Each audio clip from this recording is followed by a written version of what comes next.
Welcome to This Explainer. Today, we're diving straight into one of the most fiercely debated topics out there right now, the human body and weight. And look, we're not here to take sides or pass judgment. We are just going to look directly at the source material and let the evidence speak for itself. So here's the big question we're tackling today. Why do some people believe that being fat is actually a good thing, or at least totally neutral, while others argue just as fiercely that being fat is inherently bad? Well, to figure this out, we're going to break things down into a series of rounds, checking out the specific reasons, the rebuttals, and exactly how scientists gathered their evidence in the first place. All right, let's jump right into round one, health and systems. Starting us off in round one, Group 1 argues that you can carry extra weight and still be perfectly healthy. It's a concept called metabolically healthy obesity. Basically, your internal systems can be functioning flawlessly regardless of your size. To back this up, they point to research in the European Heart Journal. Doctors tested the blood pressure, blood sugar, and cholesterol of thousands of heavy individuals. And the results? Actually pretty amazing. A huge percentage of them had absolutely perfect healthy test scores. So, Group 1 says, hey, carrying extra fat doesn't automatically mean you're sick. But Group 2 jumps in and says, actually, that metabolically healthy phase, it's just temporary. They bring up the famous Whitehall II study from the Journal of the American College of Cardiology. You see, instead of just taking a quick snapshot with one blood test, scientists tracked those exact same individuals over 10 to 20 years, and what they found was kind of scary. As time went on, the vast majority of them lost that healthy status and developed high blood pressure. For Group 2, this proves the healthy phase was only temporary before the extra fat caused system damage. And Group 2 actually takes it a step further here. They argue that excess fat isn't just passive weight, it acts like a toxic organ. This is heavily documented by the World Health Organization and The Lancet. When scientists put human fat tissue under powerful microscopes, they literally watched it actively pump out these harmful chemicals called inflammatory cytokines. These chemicals travel through the blood, causing massive swelling and real damage to the heart. Group 1 completely pushes back on this. They argue the heart damage isn't caused by the fat itself, it's caused by living in a toxic society. Citing the American Journal of Public Health, they highlight studies where psychologists surveyed highly stressed, bullied dieters about their history of weight cycling. When they tested their saliva for the stress hormone cortisol, it totally flipped the script. The patients with the most extreme dieting history and the highest stress from being bullied were the ones with the heart problems. Group 1 says this absolutely proves society and weight cycling caused the damage, not the fat. Okay, let's shift gears and move to round 2, culture and bones. In this round, Group 1 argues that historically, being fat was seen as a good thing, and the idea that it's bad is just a modern cultural trend. They look to sociology and anthropology for evidence. Anthropologists interviewing different global tribes recorded that men often preferred heavier wives because it showed you were wealthy enough to eat well and strong enough to survive a famine. On top of that, archaeologists have dug up ancient statues, like the Venus of Willendorf, proving that early humans actually worshipped fat bodies as the ultimate symbols of life, endurance, and high fertility. Group 2 rebuts this by basically saying, well, cultural fashion is not biological reality.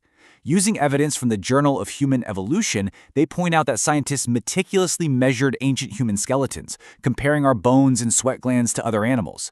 They proved that human anatomy was specifically engineered for us to be long-distance runners to hunt down prey.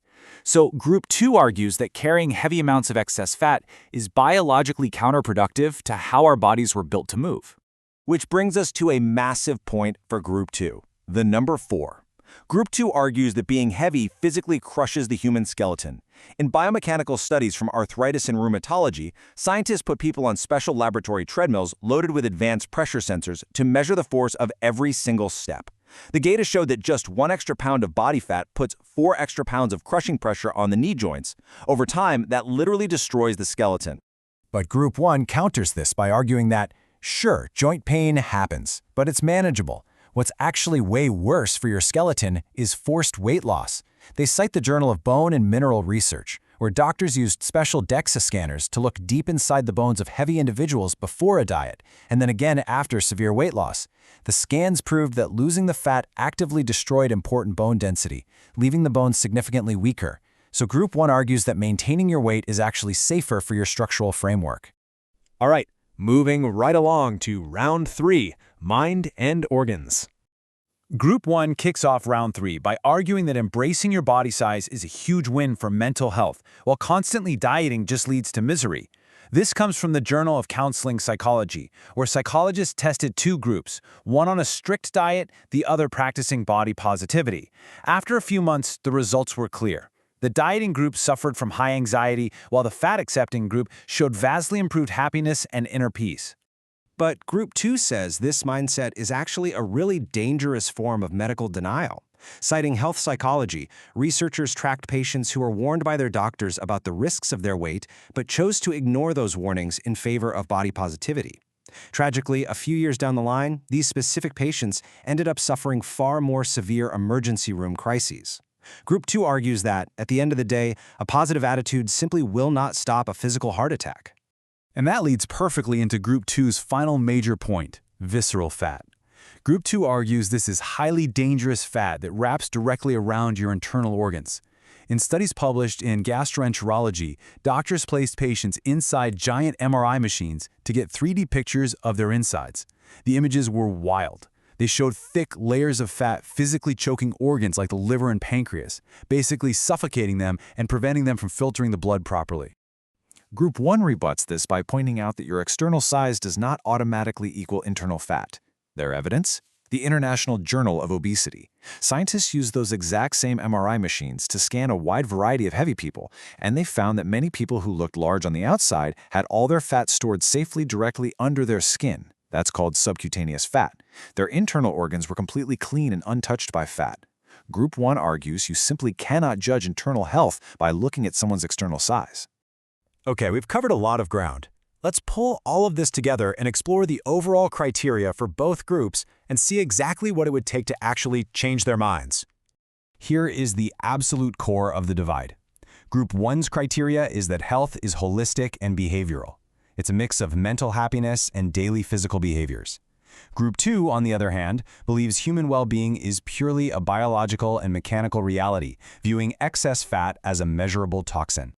So, what would it take for Group 1 to reject their beliefs? Well, they'd change their minds if scientists could perfectly prove that fat inherently causes disease in 100% of people no matter their lifestyle.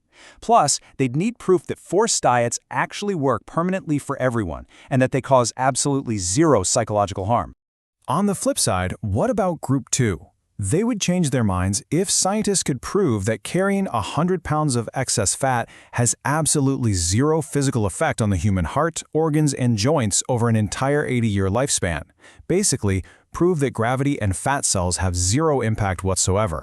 So why do they completely reject each other's criteria? Group 1 argues that Group 2 treats humans like unfeeling machines. You just can't separate physical health from living in a highly stressful, prejudiced society. And they feel Group 2 completely ignores the massive psychological damage caused by impossible thinness standards.